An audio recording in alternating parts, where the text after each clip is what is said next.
My name is Denise Shaver, and today we're going to be looking at understanding teaching styles.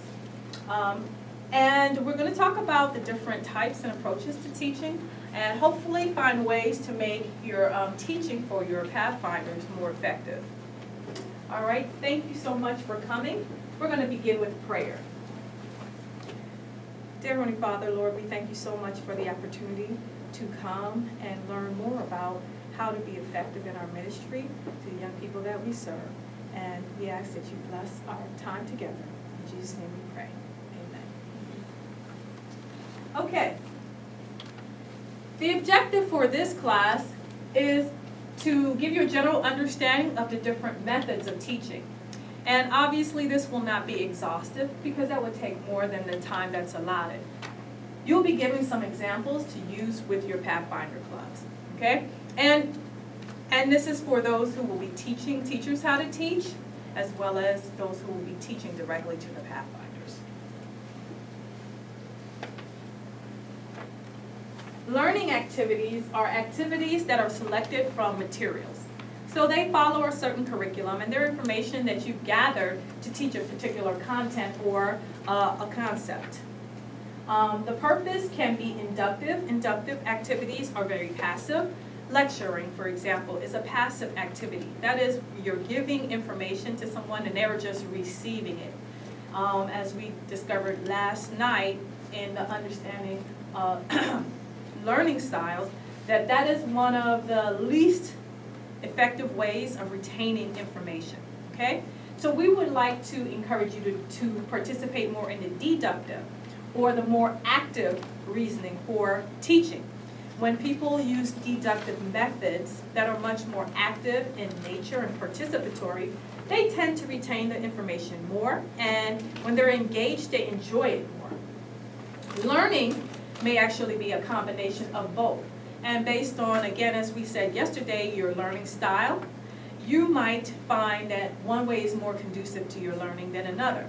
But most people will do both, will have a combination. Right? They'll learn with a combination. I mean, most people do not just walk in the door knowing enough information to engage in active, right, activities. And so you usually have to spend some time giving them some passive information, inductive ways of giving them, whether it's reading, right? And we know how much Pathfinders enjoy that, but that's necessary.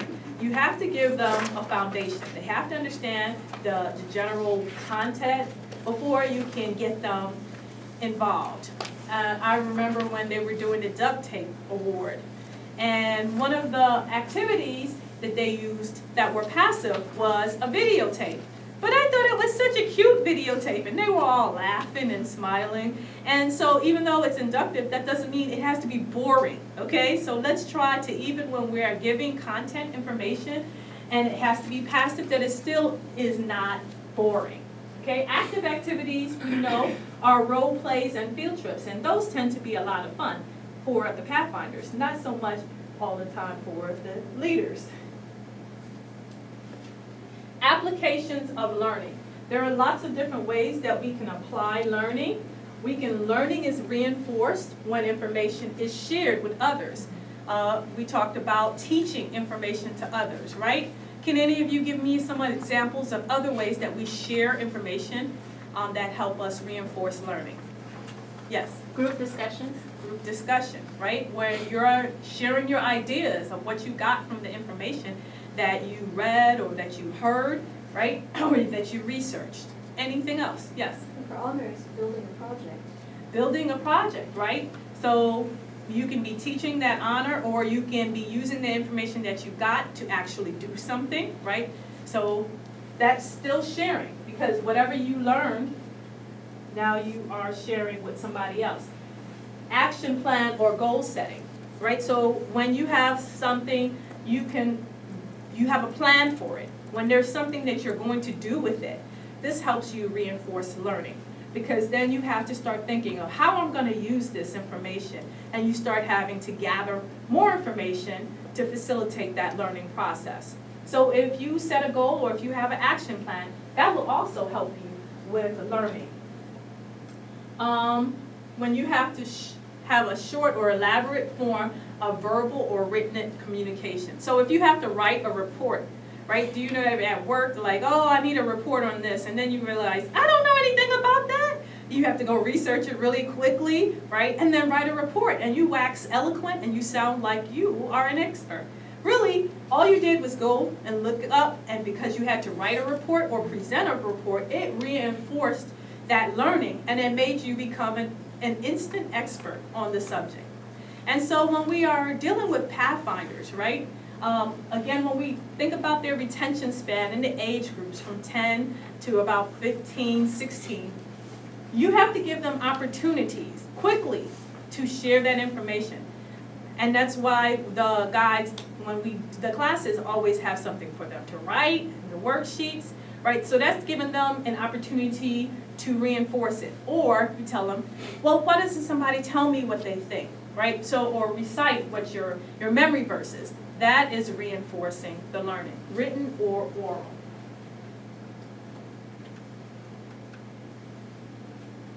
Teaching methods. There are several different types of teaching methods, and as I stated earlier, this list that I'm going to present to you is not exhaustive. But before I go to them, you tell me what are some common teaching methods. I'm sure they're going to be on the list. Lecture, okay. Lecture. We were raised on that. If you are as young as me, you'll remember that that's the primary way that you learned, especially in college, right? But as we've already found out, the lecture is not the most effective way to teach, though it is the most commonly used. And so now in education, there is a big drive to pull. There's actually a book that I had to read in my program, Leaving the Lectern. I love that book, right? And it's a book about trying to discourage teachers from using lecture as their primary form of teaching, their primary teaching method. But it is number one. Why do you think that lecturing is the most commonly used teaching method?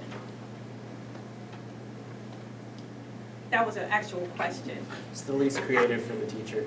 Yes. Thank you, Jonathan. You said? It's the least creative. It is the least creative. That is one way. That's the one reason, because they don't have to do too much, right? So, Cheryl, what were you going to say? It communicates a lot of information quickly. Okay, it communicates a lot of information quickly. Yes. I was going to say it's a direct form of relaying some information.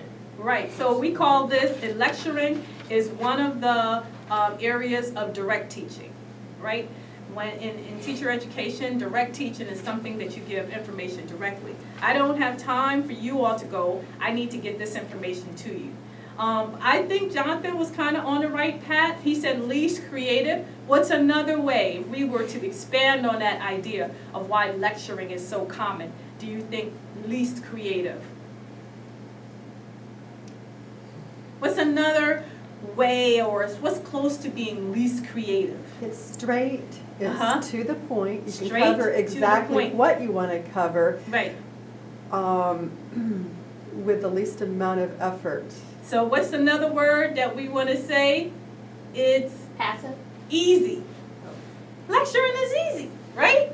If you have enough information, I won't tell you how long I slaved over this PowerPoint, right? This lecture. It's easy. If you have information, right, that you want to give, a lecture is the easiest way to give it. I don't even need the PowerPoint. The PowerPoint is more for you than for me. I know this stuff, and I could just talk to you, right? So lecturing is easy, especially if you have a content that you are an expert in. Right? Once you are an expert in it, it's in your head, you've been studying it for 10, 15, 20 years, it's just easier for me to get up here and tell you about it, right? Than it is for me to find a creative way to share it with you, for me to use my different learning styles. It's just easier if I just talk to you. What is one other reason that you think that lecturing is the most commonly used form? It was Quick, one of the it's very fast. It's fast. It's saying close to the easy is fast. Yes. You could teach to the test. You can teach to the test, so you can control the information that they are getting. Good, yes. Historically and philosophically, I believe it was one of the first methods of teaching used. It was one, We're talking antediluvian, antediluvian. but for us to, I mean, for a teacher to Mhm. meet the students where they are, Mhm. my mind is not where the people before the flood was either. I'm not able Right, right. to retain that. So, well, and I definitely in more modern times, definitely since the Enlightenment, lecturing has been probably most common. Socratic was probably one of the more common times prior to that time. But you're close to what I'm trying to get at.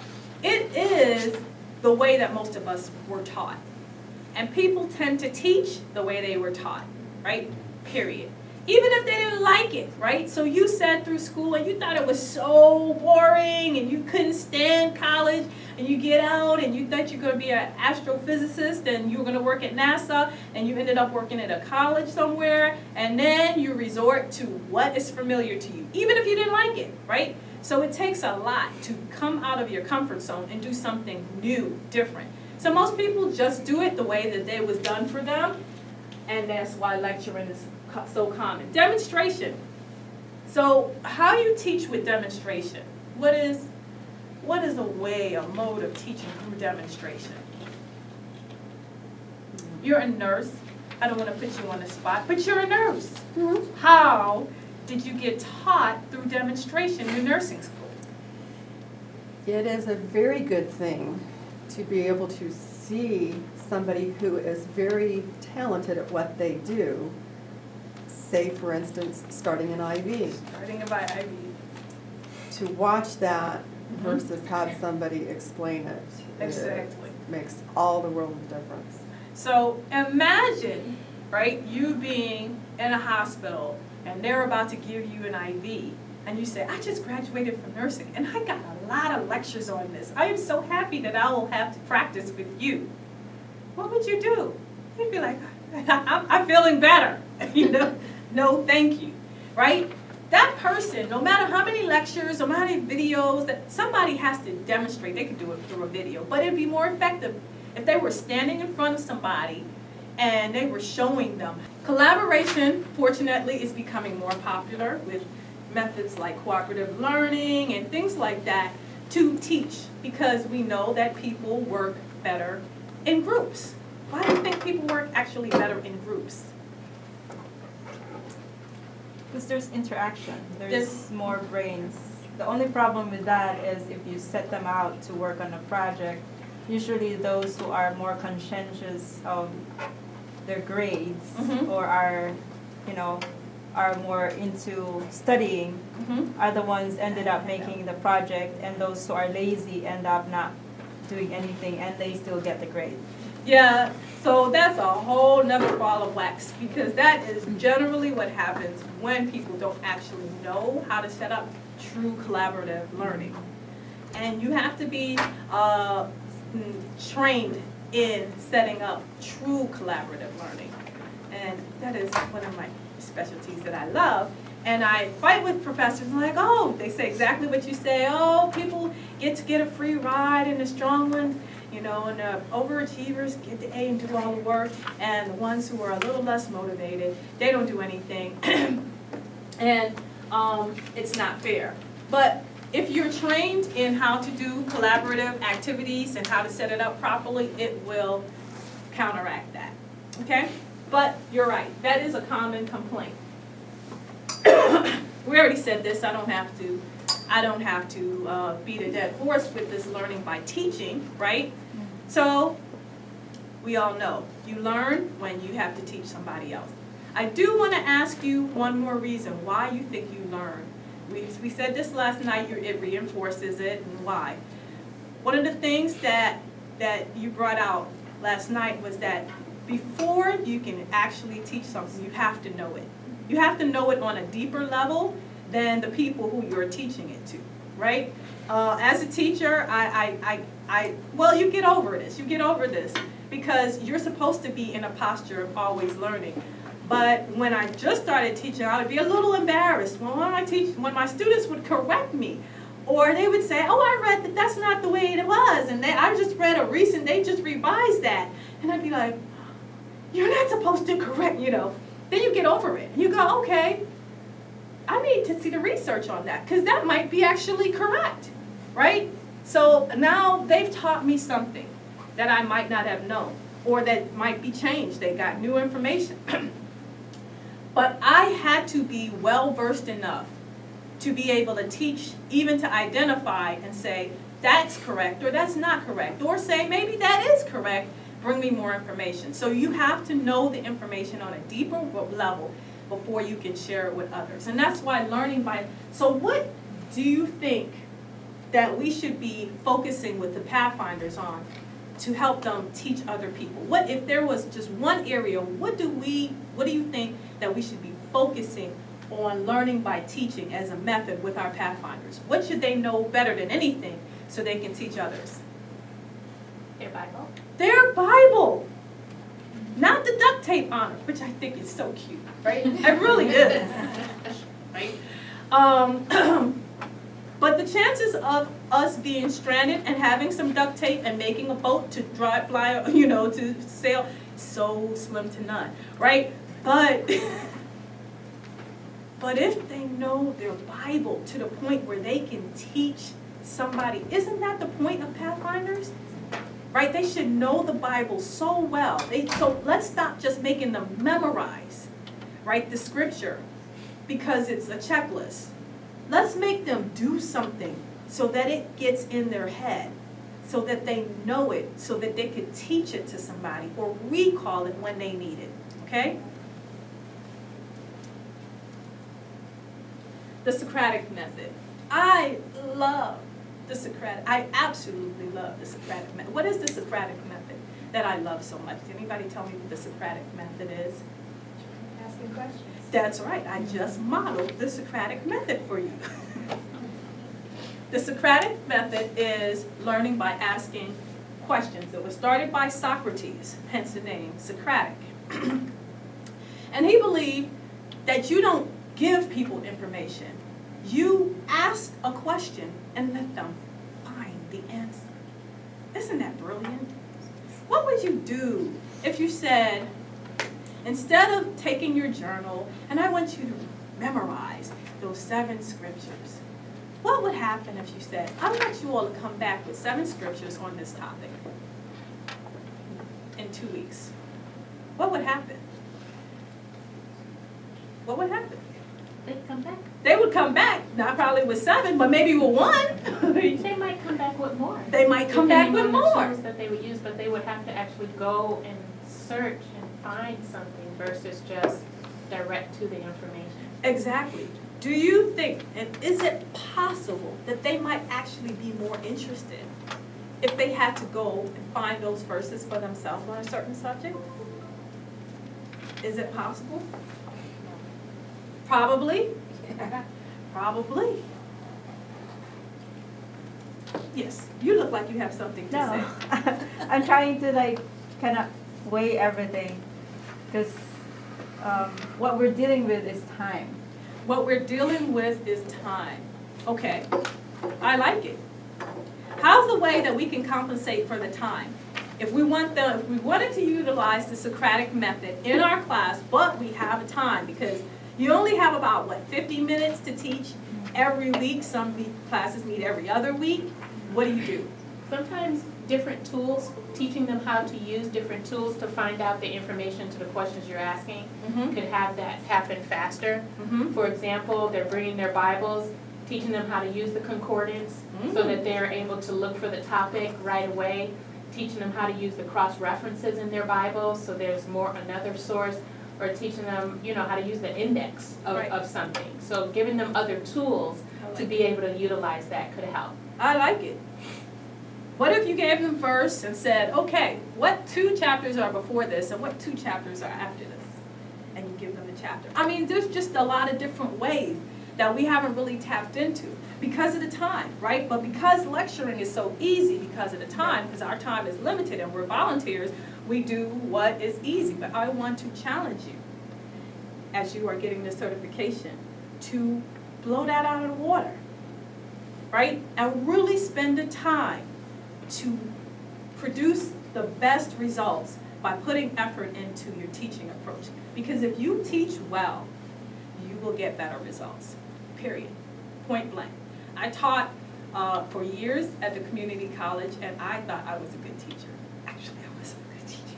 No, but when I went to the teacher education program here and did my master's in teaching, and I literally walked in the door like, this is just whatever. I'm just doing it because whatever. I was mad. I had an attitude. I was like, what are y'all going to teach me? I've been already doing this. And I've learned so much that I didn't know about teaching. So I went back to the same school after I finished my program, teaching the same content, right? I hadn't taken anything really new, but because I had new tools, then I was really, I don't want to brag, but no.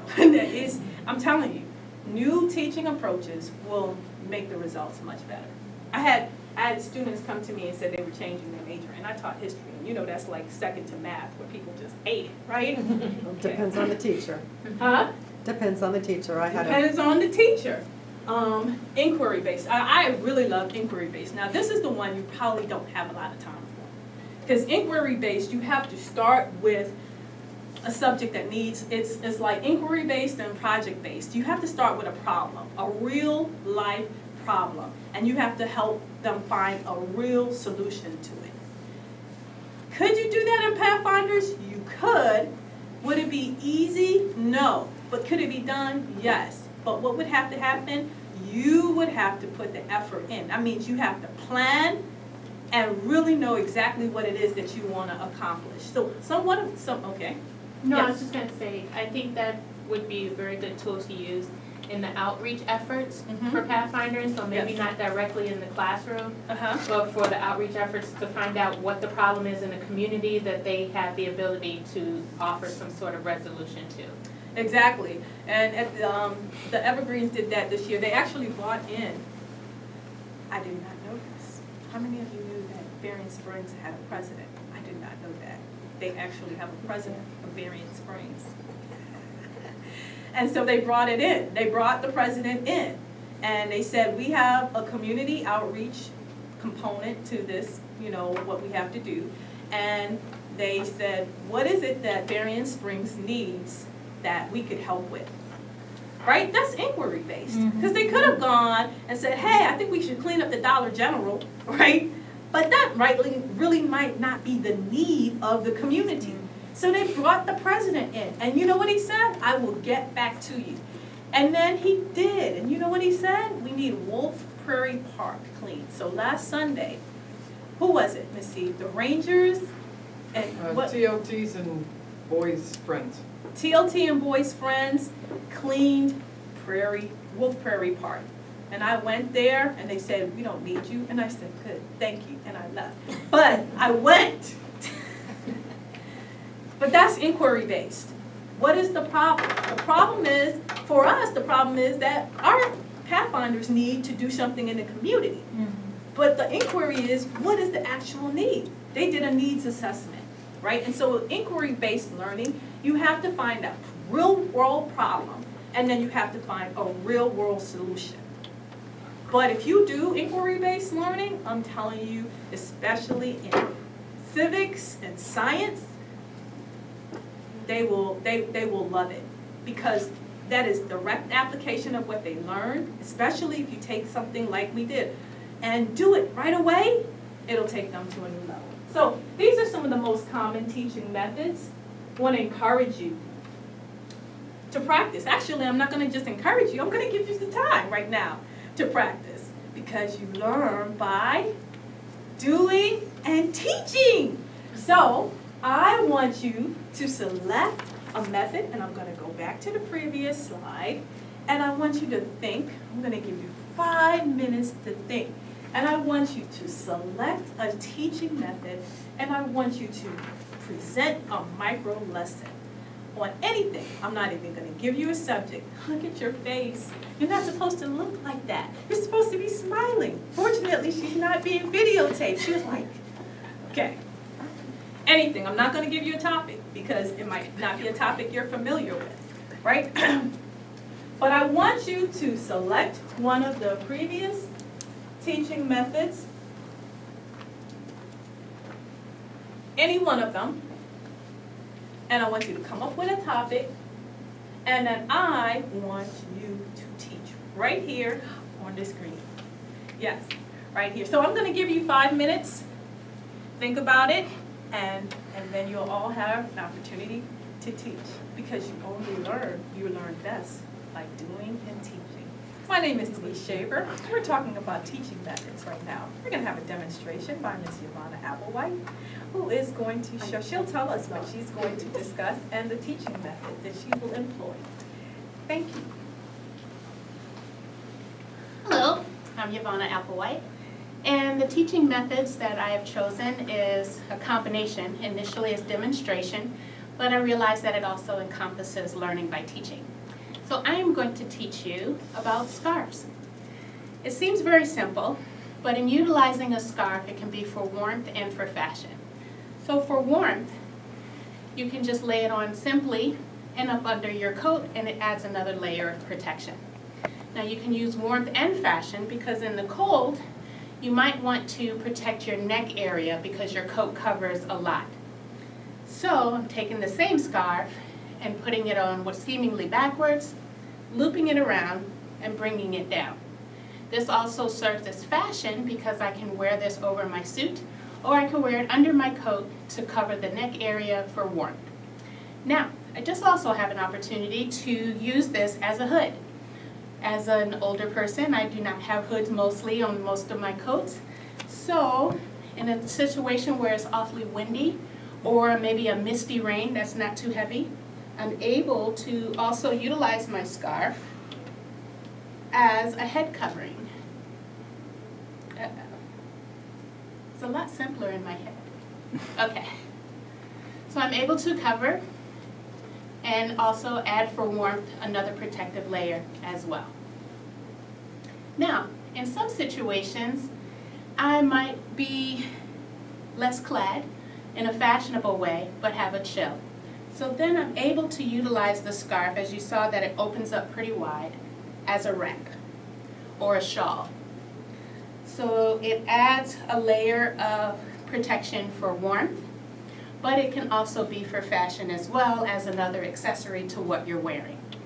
Now, in a matter of working with youth or young people, you can also advise them to use their scarf to cover up something that they may need to. Or if they're sitting down, sometimes, right now, my skirt is at knee level. However, when I sit down, it raises above. So I'm able to use my scarf as well for a covering over my lap. So I'm either warm or I present myself as not being a stumbling block for someone else. So I've taught you several different ways, or demonstrated several different ways that you can utilize a scarf for fashion, for protection, and for covering. Effective ways of using a scarf. I like that teaching lesson. That was very useful. All right, who would like to go next? Where are they? They're right there. I know, I mean, there's two more outside. Okay, I want you to stand up here, introduce yourself, and go ahead and begin. My name is Arnie Baker. I will be doing a demonstration and teaching and inquiry at the same time. What do I have in my hand? And handkerchief. The Pathfinder scarf. Yes, the neckerchief, or we call the Told you it was in there. or the scarf. Why do we wear this as Pathfinders? Why is it part of a uniform? Can you wear the uniform without this? Yes. But Yes.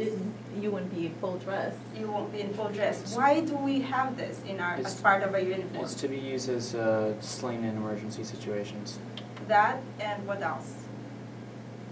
It unifies you and identifies at the same time. Okay. Do people like wearing this? Do our Pathfinders like wearing this? No. Sometimes. Young people? Sometimes. Okay. this was added in our uniform because we don't want to look military. This is our sign that we're not part of the military. So if you wear this one, then people know, oh, that's not military uniform, because our uniforms are basically somewhat, like what you're wearing. But in emergency situations, like you mentioned, you can use this as a sling. And in the Philippines, I've seen them wear this in their Type B. So they're up hiking, they have this thing, and you see them, oh, the pathfinders are walking around, Here we don't use it as much, but this is actually, I grew up wearing this in Type B because if somebody gets hurt, you can use it, tie on, make it like a split. Or turning. Or, yeah, which we don't usually do anymore. Yeah, because it's dangerous. Or make it into sling. Does anybody know how to make it into a sling? You used to. Used to. Basically, you're gonna tie this one. It's supposed to be, if you don't have this, you'll tie the end of it in a knot, like that. So that end, and then this one. Can somebody stand up? Maybe I'll borrow yours because it's better. Okay. Come over here.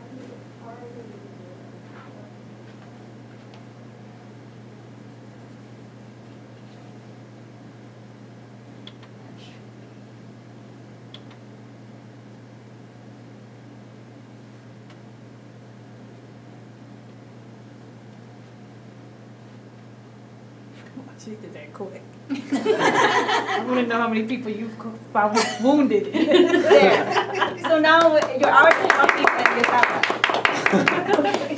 Thank you. That's it. Thank you. Excellent. Thank you, Arnie.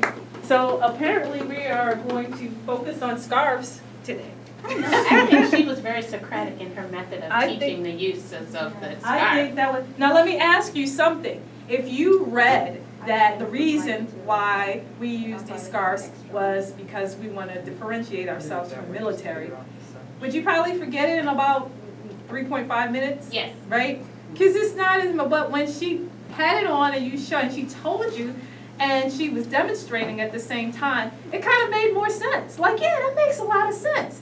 And it made it useful and meaningful. Good, excellent. All right, I'm going to take the next person to do their teaching demonstration. I don't want to have to point out anybody or call anybody out. Didn't mess you up. I'm going to let you introduce yourself and what you're going to talk about. That's very good.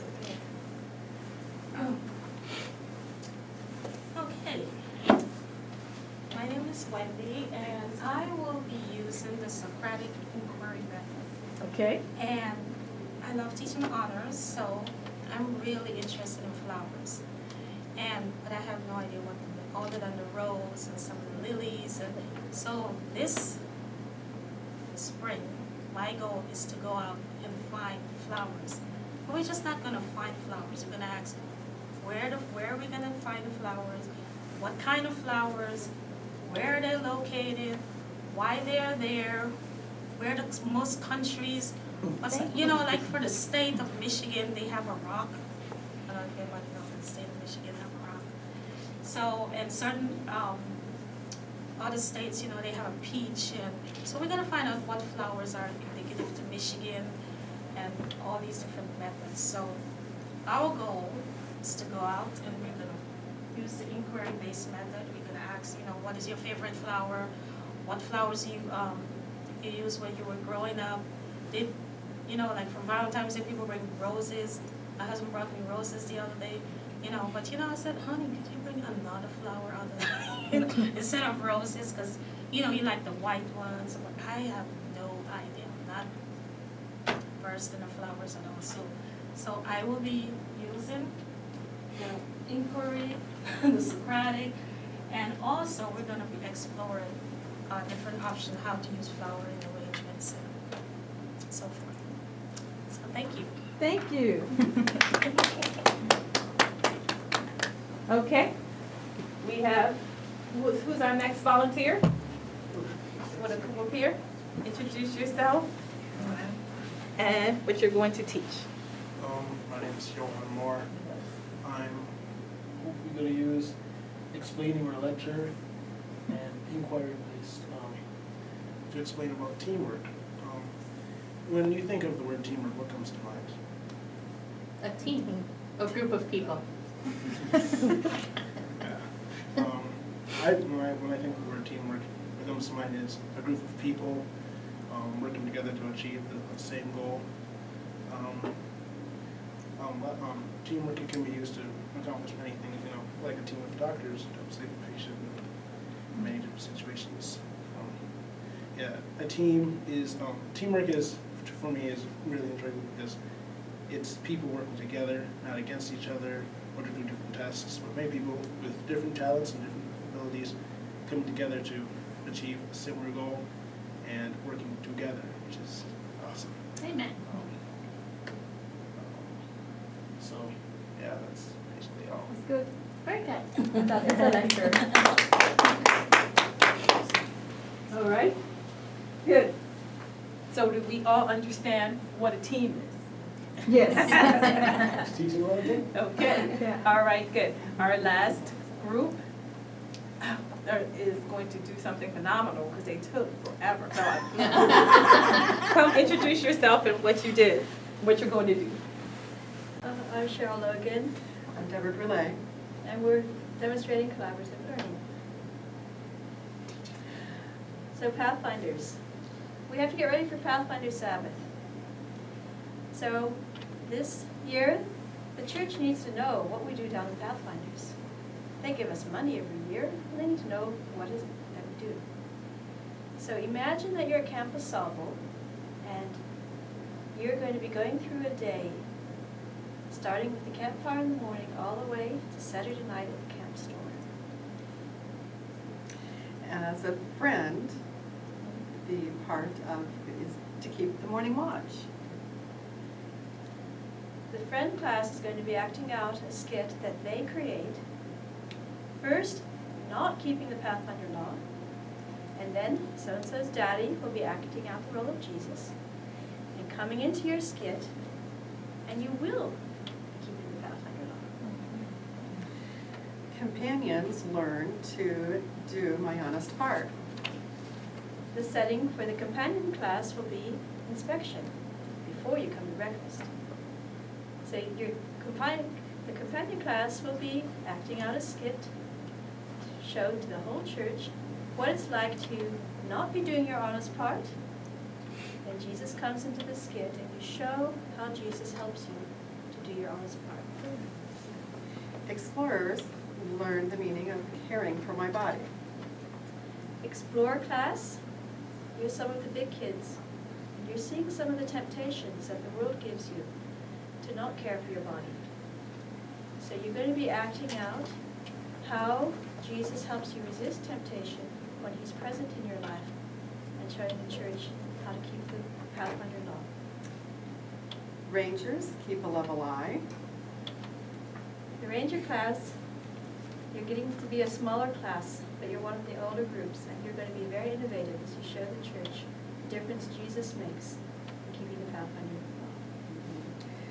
Voyagers learn and exhibit how to be courteous and obedient. This one will be set in the nature center, and we're going to have a naturalist here with a large bird, and you're going to be showing how important it is to respect your nature teacher. There's also Walk Softly in the Sanctuary, Keep a Song in My Heart. That can be something that everyone does together as singing a song. The guide class, going on God's errands.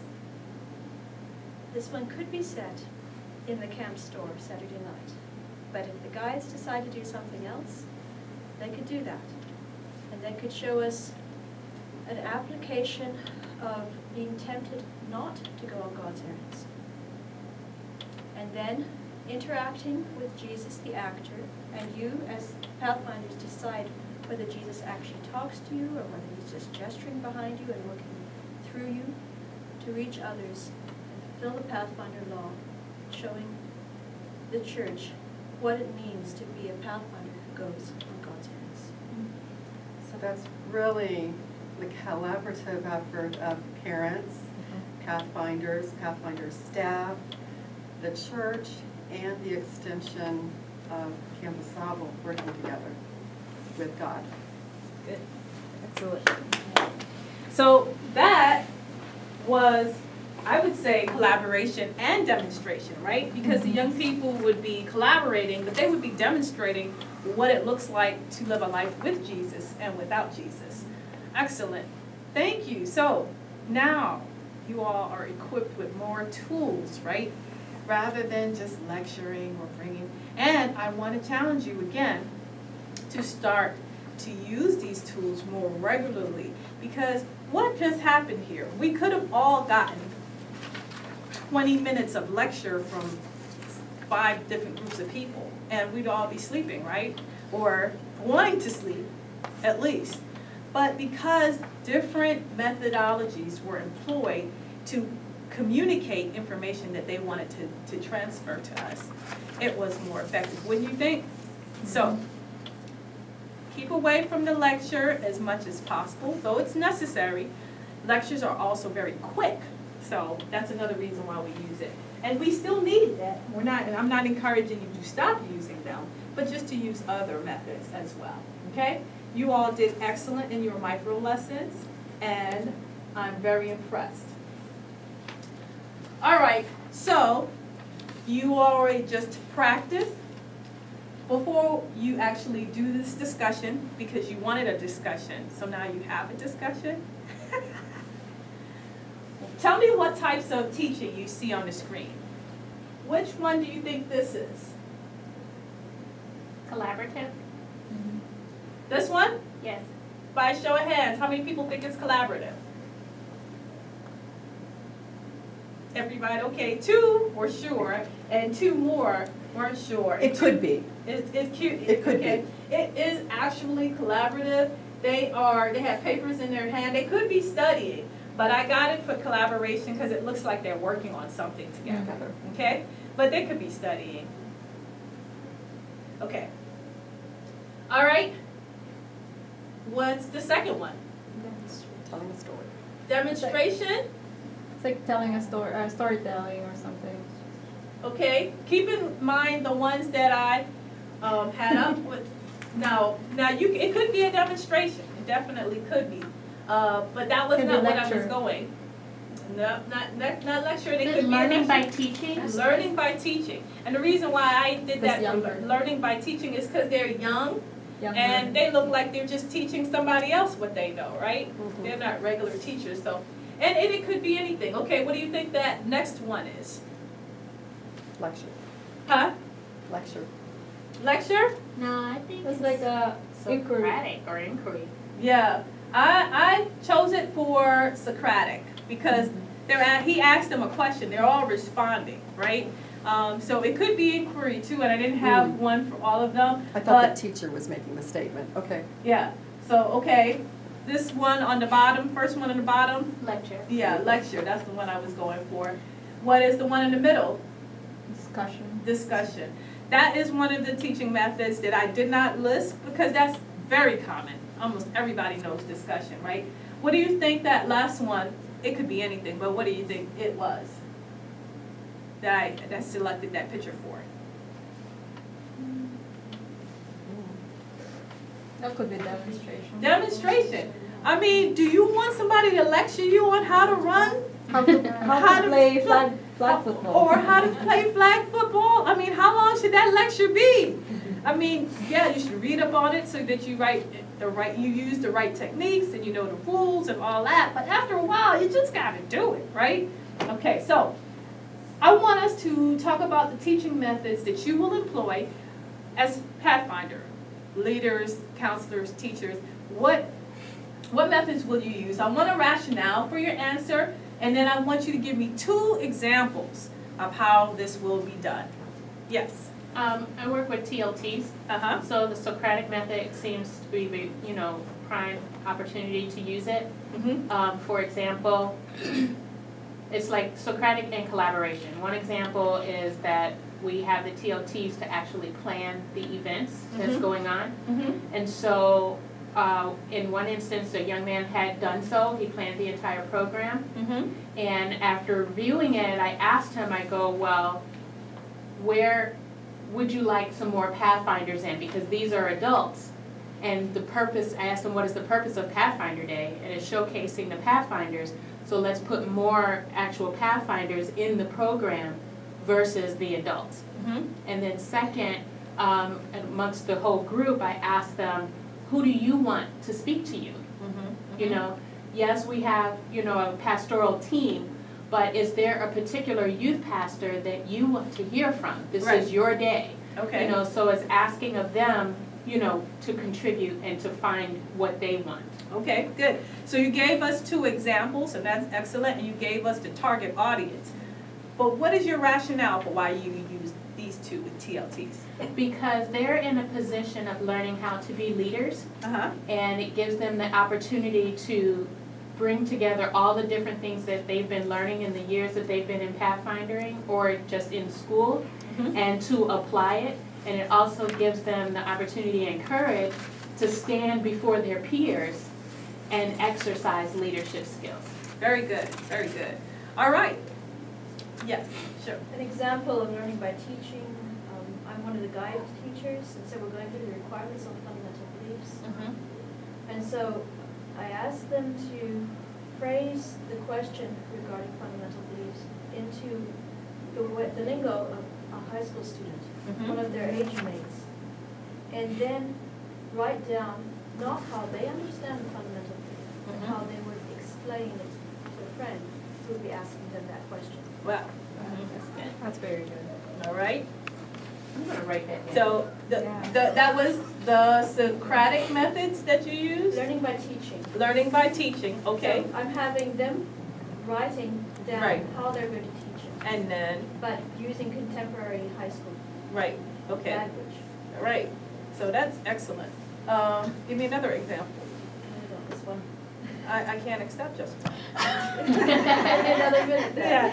Yeah. All right, well, tell me your rationale for using that learning by teaching for that age group. Because they need to perceive of themselves as evangelists. Oh.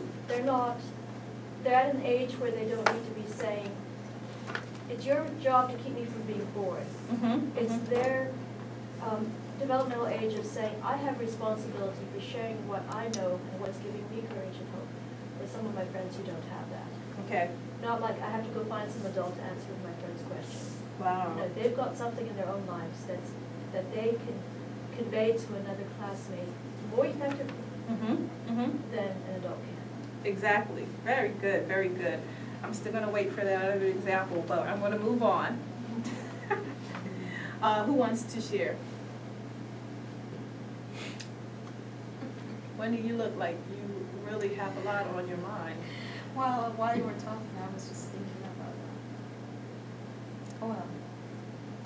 the previous classes that I thought, I'm just thinking about if I had employed this and that, like for instance, teaching cultural diversity. Mhm. I just love that honor. You did that last night. Right. missed it. Another reason why I didn't come, because I taught it, I didn't talk. But one of the things that I didn't plan when I was doing that honor Mm-hmm. was, I was sitting around the table and every person was from a different country. Mm. So we just used each other. Mm-hmm. Mm-hmm. And they were like, oh, I'm gonna talk to my friend. And then, it was like they were teaching themselves honor. Mm-hmm. Mm-hmm. And it was just so. So which one was that? Which teaching? It was more collaboration. Collaboration, okay. Yeah, and I would say they were asking questions so private. So. Okay, so good, so you use collab. So what was your rationale for using those 2 methods? Well, that actually just came about. You did. You know. I didn't plan it. I was almost going to use more like the lecture method and the inquiry method, but the Socratic method just came about and the collaboration came about by the students themselves. So, Oh, excellent. yeah. Now, and that's, I'm gonna get to all of you, I want all of you to tell me the rationale, but listen, before you decide what teaching method, you need to have a rationale. Why are you using this particular method? Because some methods actually lend themselves to particular content or particular audiences more effectively, or time frames. There are lots of different reasons why you use different methods. That type of activity, if you had been intentional, the Lord still helped you come up with the right idea, but the collaboration was the best thing for that, because they could talk to each other, and it also helped to foster a closer relationship between them, right? So before you just say, oh, I'm gonna do this, right, and which is what most teachers do, right? But I want you to be intentional about why you're gonna do that, because then you might really reflect and go, well, this might be a way, but there might be another way. If I really want them to retain it, if I want them to share it with somebody else, if I want them to be able to do something different with that. So that's why teaching should take more planning time. Not just what you teach, but how you present the information based on what you want them to do with that, okay? All right, so, Johan? One of the teaching methods, I like, I want to use collaboration and demonstration and inquiry. I teach a Sabbath school table class over there. I also teach French class. I want to teach some teamwork again, because, not because, but I want to teach in this manner. I want to give them a project to work on, something that requires people to work together, and they have to choose a leader, and they do whatever. And then in this in the second part, you break it up into parts. The first part, you have the leader teach them whatever, and then the second part, you have the leader help them instead. Or if they have a weight team, they all have to move a certain block, a certain distance, and I'm going to sit on the block and have them pull the weight, and then show them, see how hard it is, and then get down and help them. And the rationale for that is to show them that leaders are just people who tell other people what to do. It's teamwork. Leaders also to be part of the team. Wow. And you work together, and instead of directing others, you help them reach a goal. So, yeah, working together, you achieve more than just. Excellent. You know what? Because he thought about what is it, not just his content, but his approach to teaching the content and why he was utilizing that particular approach, what he wanted to accomplish. And if we do that as Pathfinder leaders, you're going to find that not only are they going to retain the information more, what they do with it, they're going to be more confident, right? They're going to be, because if you give them a strong methodology that makes them absorb that information, they're going to be more confident in sharing those 28 fundamental beliefs, right? Because now they were taught in a way that is really meaningful for them, and that teacher taught it with the plan for them to share it. And whether it's French or Sabbath school or whatever, now they know how to work as a team, because they were taught that the team leader is not just somebody who stands up front, but somebody who is a part of the team, and it's the team that gets the work done, right? So thinking about why, what, all of these things are going to really take your class to another level. Arnie? Well, I teach a ranger class, and in the ranger requirement, they have to do hiking, the hiking, first part of hiking honor, which is the lecture part. Instead of just sitting down and lecturing, you take them on a hike, and then you come back and then do a discussion.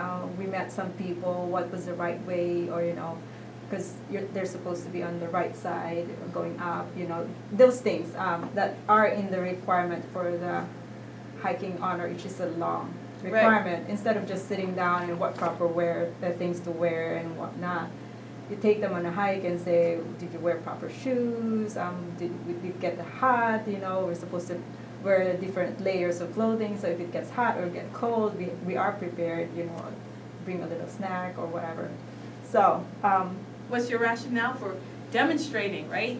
Yes. First, and then discussing it Because before then you actually created the need for them to actually like recall their experience and say, oh yeah, next time.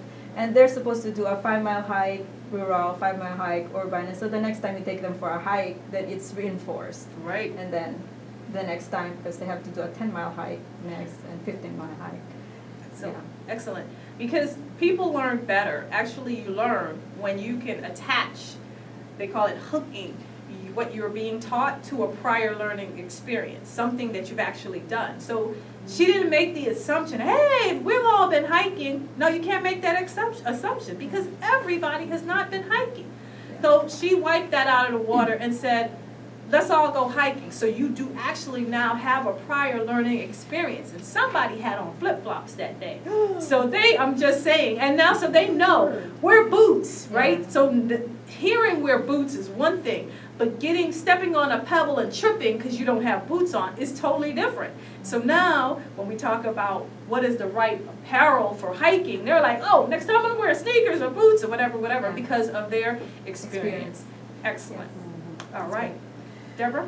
Depending on the situation, would be, I'm generally asked to teach either companions or explorers, but generally there's an area that really lends itself to discussion, and as subject matter, I would let them know, and then remind them, give them a quick text or a call several days ahead of time, like, looking forward to discussing this particular subject so that they can read up, find some information on their own, and then come prepared to share that and be actively part of the discussion. That way, they're taking part and having ownership of that, and there's a lot of learning that happens that way also. The other, which I really, really enjoy, is getting the kids outside and combining collaborative query, not so much lecture, but again, more of a demonstration, wildflowers, trees, shrubs, identifying, paying attention to the detail, but making it an adventure so that it's fun, practical. Okay, maybe it's a year where it's a really, really bad drought. If you're older, are you going to believe somebody who's like, this is a great piece of property to build, so you could build on, and yet you're walking by and what do you see? A lot of dry land, but there's a couple nice stand-up button bushes over there. And where do they usually grow? With their feet in the water, and a lot of it. You don't think that might be practical? And if you're if you're driving by, you may not realize that you're looking in a wooded area.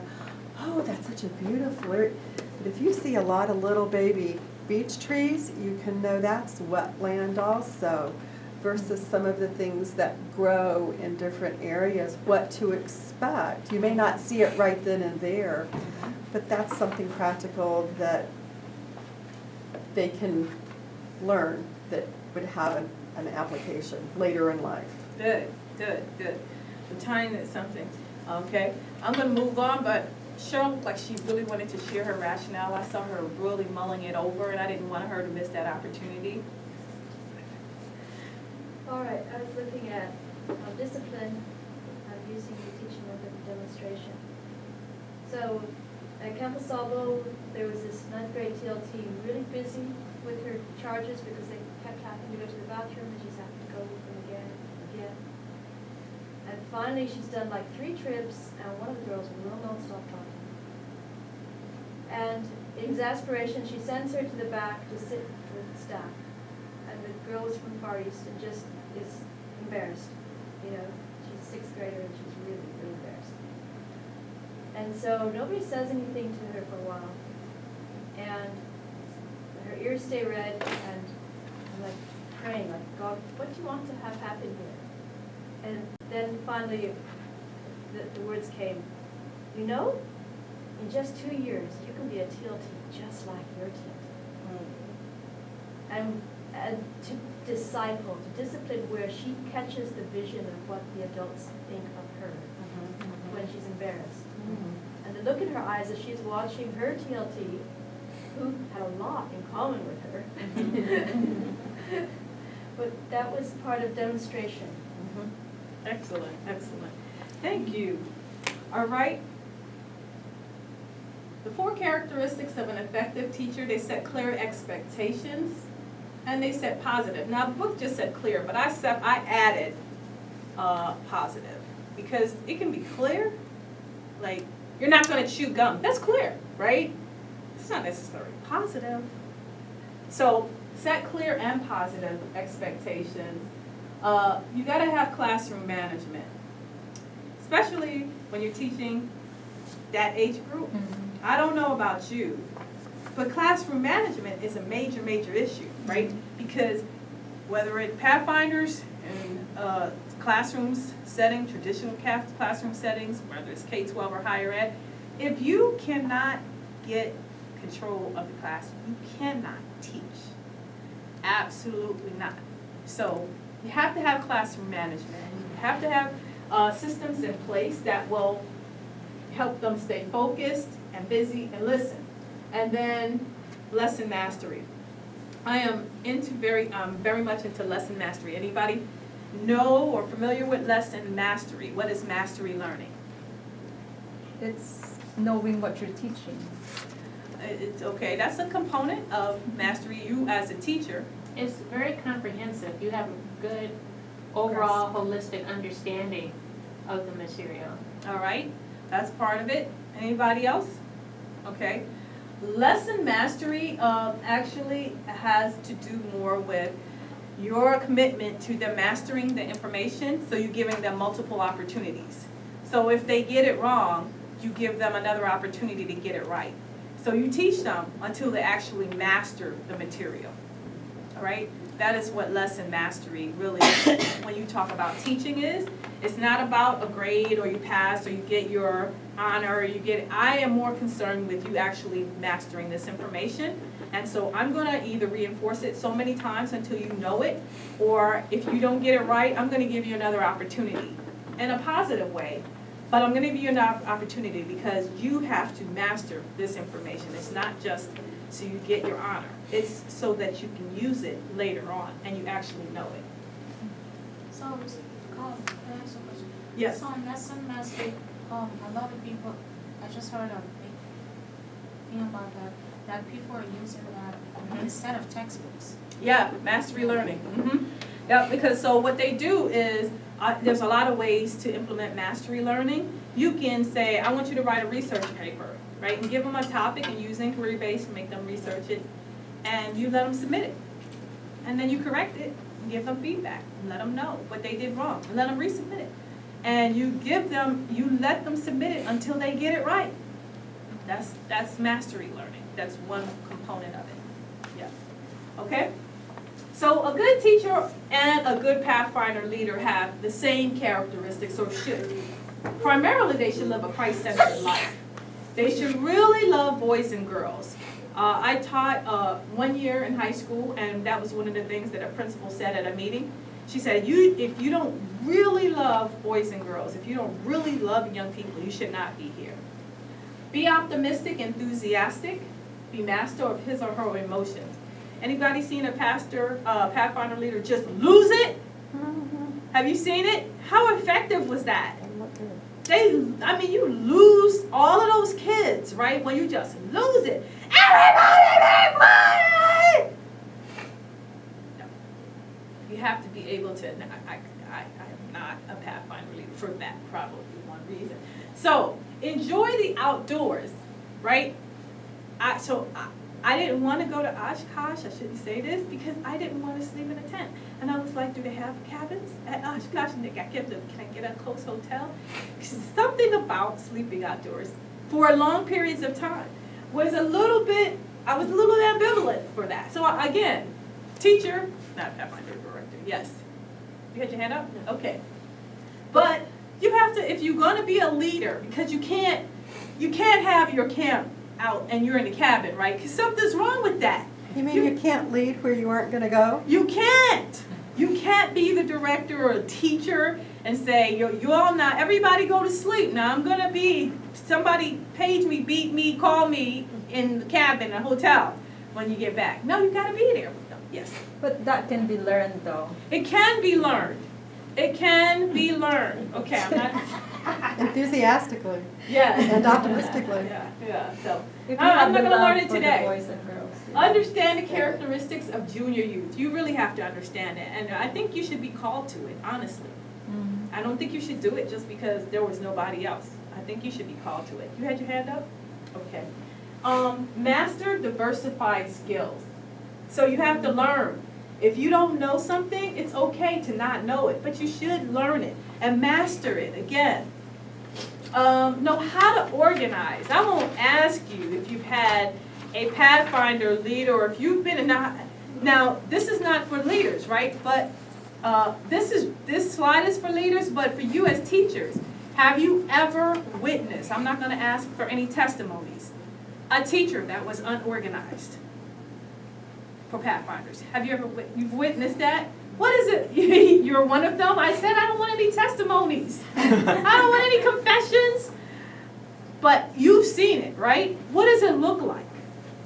It looks like you don't know what you're doing. It looks like confusion. You don't know what you're doing. What happens to the Pathfinders while you're trying to get yourself, not you, but they're trying to get themselves together? What happens to your class? They lose interest. Yeah, you lose them. They're distracted, you lose them, they're not interested, they gotta get water, they wanna go to the bathroom, then you don't know where they are because they slipped out the door, okay? It's imperative for you as a teacher and whether a leader or anything to be organized, especially with this age group. Maintain pleasant relationships with fellow workers, right? Be nice, because that one day that you are running late, you want to actually be able to call somebody and say, can you do me a favor? You don't want them to respond like, you never talk to me. No, I can't. Have a sense of humor. Do that. Be resourceful and creative. And this is very important, right? Because you don't want to always use worksheets. There is, like teaching, methods. There is a million ways to accomplish the same goal.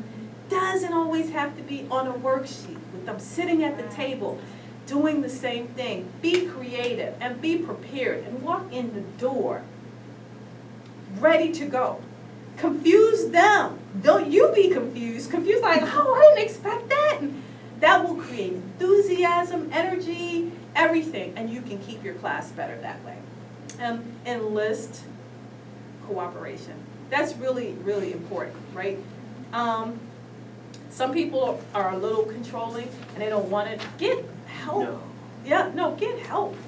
Whether it's a TLT or another counselor or a parent that just wants to be there, you don't know why they're there, but they're there, use them. Okay? So these are some of the characteristics of a good teacher and a good Pathfinder leader. The role of the Christian teacher, very simple. Teaching is a form of ministry. I heard one union president say a couple of days ago that teachers are held in the same esteem in the Seventh-day Adventist Church as pastors. I was like, philosophically that may be true, I don't know about it. Practically, but it should be. That's how it was designed. That teachers are ministers and they should be held in the same regard as pastors, because actually they spend, even you as teachers, Pathfinders, you spend more time with those little 10 people than the pastor ever will, right? So you are a minister and you have to, present yourself as a minister. Take it seriously. Don't run in. I know you guys, hey, I just came in from where is it? That sends a different message. What is the message? You're not that important. I didn't plan this hard. This is just something I do in my free time. I don't know why I do this. I'm just here. They asked me, so I'm here. No, this is a form of ministry because you don't know what's going on in those young people's lives, and they say this to us, you might be the only Jesus that person has. So take it seriously. The Christian teacher is an agent of reconciliation.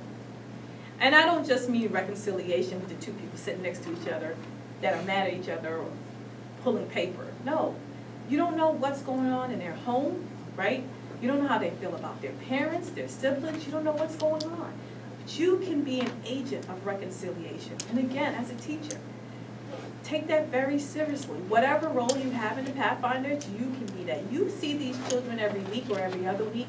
You know when they're down. It might have been something that you don't think is important, like they had an argument with their friend, right? That's the end of the world to an 11-year-old. And you're like, get over it. No. Be an agent of reconciliation. Help to foster that, whatever is going on. And the primacy of teaching. That is what you are. That's what this set of courses is about. Teaching, right? And I love this picture. I was looking for a picture and I was like, oh, the Christian teacher. Isn't that the ultimate? Jesus is the master teacher, right? And look, he's teaching, but he has a dove in his hand. Do you think that they're more interested because he has a dove, something live, something active? See, when we see pictures of him teaching the Beatitudes, he's just talking because those are adults. But with the kids, he's sitting down. He has a manipulative. He has something live. Kids are smiling. Look, the mothers are all listening to, right? He's engaging and he cares. And they know he cares. And so they are attracted to him. So that is your role as a teacher, to care. This is my final slide. The 3 R's of teacher. These are the 3 R's that you are. You are important. Period.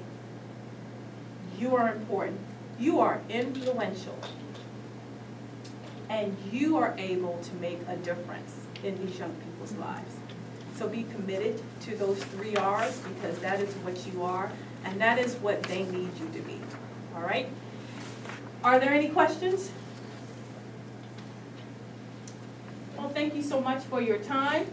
This is our resource page. If you have any questions or you need this, yes? What's primacy mean? It's primary. It's a form of primary. It's the main thing that you are, right? Okay. Any other questions? Thank you so much for your time. You have a good day. Have a happy Sabbath. And remember, you're a teacher.